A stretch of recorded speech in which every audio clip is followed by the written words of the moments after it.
வணக்கம் நண்பர்களே. இன்னைக்கு நம்ம மாடி தோட்டத்தில் வெள்ளை கத்திரிக்காய் அறுவடை பண்ண போகிறோம். இந்த வெள்ளை கத்திரிக்காய் வந்து இப்போதான் அறுவடைக்கு வருது. நட்டு எப்படியும் ஒரு 60 நாள் இருக்கும். வெள்ளை கத்திரிக்காய் நல்லாவே காய்ச்சிருக்கு.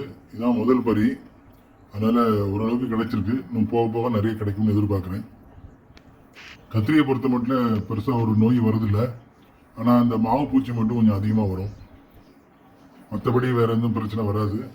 அது இயற்கையாக உள்ள விவசாயங்களில் வந்து எனக்கு தெரிஞ்ச மாடித்தோட்டத்தில் பெருசாக ஒரு கத்திரிக்காய் வந்து இலைவாடல் நோய் கொஞ்சம் வரும்.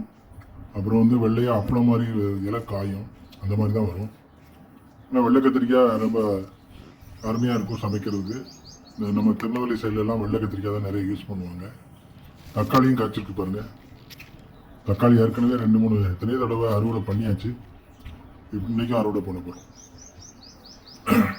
ஸோ இன்றைக்கி நம்ம தோட்டத்தில் கத்திரி, தக்காளி இதெல்லாம் இப்போ புதுசாக நட்ட தக்காளி செடி இப்போ தான் காய்க்கு வந்திருக்கு. பழுக்க ஆரம்பிக்கும். இது நம்ம வீட்டு தோட்டத்தில் இருக்கிற மாமரத்துலேருந்து காய்ச்ச மாங்காய் நிறைய காய்ச்சிருக்கு. ஒரு பறி பறித்து விலைக்கே கொடுத்தாச்சு. 2வது பறிக்கு ரெடி ஆகிருக்கு. அதையும் பறித்து கொடுக்கணும். நிறையவே காய்ச்சிருக்கு. இந்த வருஷம் நல்ல மாவும் நல்லா காய்ச்சிருக்கு. இந்த தைப்பட்டம் வந்து ஓரளவுக்கு பரவாயில்ல, நல்லபடியாக வந்துட்டுருக்கு. சில காய்கறிகள் நல்லா வருது, சில காய்கறிகள் சுமாராக வருது. இன்றைக்கி அறுவடை பார்த்திங்கன்னா வெண்டைக்காய், கத்திரிக்காய், தக்காளி. இன்றைக்கி மெயினாக கத்திரிக்காய் தான். ஸோ அதனால் இன்னும் கத்திரிக்காய் நிறைய பறிக்கிறதுக்கு வாய்ப்பு இருக்குது. பறித்து இன்னொரு வீடியோ போடுறேன். இந்த வீடியோ பிடிச்சிருந்ததுன்னா லைக் பண்ணுங்கள், ஷேர் பண்ணுங்கள். மறக்காமல் நம்ம சேனலை சப்ஸ்கிரைப் பண்ணுங்கள். நன்றி, வணக்கம்.